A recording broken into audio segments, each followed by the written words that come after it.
નામ હુસૈન રહેમા, પ્રવક્તા કચ્છ જિલ્લા કોંગ્રેસ સમિતિ અને પૂર્વ સદસ્ય લખપત તાલુકા પંચાયત.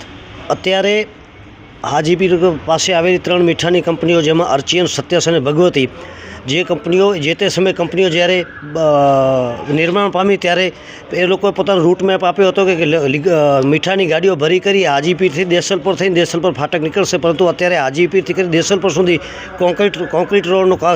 કોન્ક્રીટ રોડ ચાલુ હોવાના કારણે માનનીય કલેક્ટર સાહેબશ્રી દ્વારા જાહેરનામું બહાર પાડીને આ ગાડીઓ 3 રસ્તે નીકળે, એટલે કે એક હાજીપીરથી ધોરડો થઈ, એક હાજીપીરથી નરા થઈ દયાપર, અને એક જે રૂટ છે હાજીપીર થઈ લાખાપર થઈ ગડુલી થઈ દોલતપર થઈ માતા નંબર થઈને જખૌ જશે.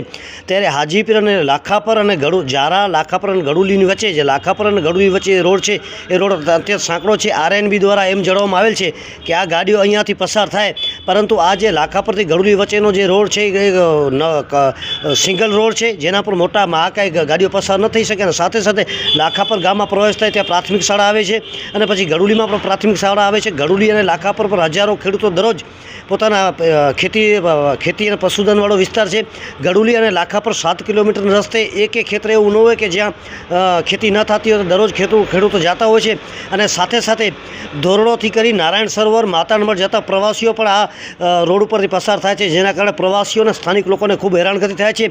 તો હું કલેક્ટર સાહેબશ્રીના વહીવટીતંત્રને વિનંતી કરું છું કે આ ગાડી બીજે ક્યાંથી જખૌ જવું હોય તો નરા થઈને હાજીપીર જાય, પરંતુ આ વચ્ચે લાખાપર અને ગડુલી વચ્ચે એકદમ સાંકડો રોડ છે, 4 વ્હીલ ગાડી નીકળવી પણ મુશ્કેલ છે. ત્યારે આજે પણ ત્યાંના સ્થાનિક લોકો, લાખાપરના લોકો દ્વારા જાણવા મળેલ છે કે ગાડીઓ ફસાઈ ગઈ છે અને ટ્રાફિક થાય છે. અને ટ્રાફિક થવાના કારણે સાથે સાથે આ રોડ બોર્ડરને સાંકળતો રોડ પણ છે કે જારા BSFની ચોકી પણ અહીંયા છે. તો ભવિષ્યમાં કોઈ યુદ્ધ જેવી સ્થિતિ હોય તો આ રોડ બીજે ક્યાંથી આ મહાકાય ઉદ્યોગોવાળી જે ગાડીઓ નીકળે છે મીઠાવાળી, એ બીજા રૂટ પર જાય એવી અમારી વિનંતી છે. અમે ગડુલી ગામના સરપંચે જ્યારે RNB દ્વારા કલેક્ટર સાહેબશ્રીને આ રૂટની જ્યારે માગણી કરી કે એક રૂટ ગડુલીથી જારા, હાજીપીર થઈ જારા, લાખાપર, ગડુલી થઈ નીકળે, ત્યારે ગડુલી ગ્રામ પંચાયતના સરપંચશ્રી દ્વારા જાહેરનામાથી અગાઉ માનનીય કલેક્ટર સાહેબને, માનનીય પ્રાંત સાહેબને અને RNBને જાણ કરવામાં આવી હતી કે આ રોડ એટલો સાંકડો છે કે ત્યાંથી નાની ગાડીઓ નીકળવી મુશ્કેલ છે. રોજ હજારો ગાડીનું પર્યટકો પણ આવે છે. ધોરડો થઈ કરીને નારાયણ સરોવર, માતા મંડળ કે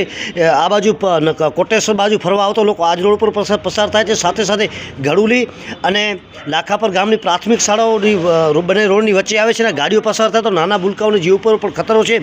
અમારા ગામમાં આજથી અંદાજિત 5-1 વર્ષ પહેલાં અષાઢી બીજના દિવસે એક અપશુકનીય બનાવ બન્યો હતો, અને અમારા ગામના પાટીદાર સમાજના 2 નાના ભૂલકાઓ લિગ્નાઇટની ટ્રકમાં આવી જવાના કારણે મૃત્યુ પામ્યા હતા. તો મારી ફરીથી સરકારને વિનંતી છે કે ગડુલી, લાખાપર, જારાવાળો રૂટ બદલવામાં આવે.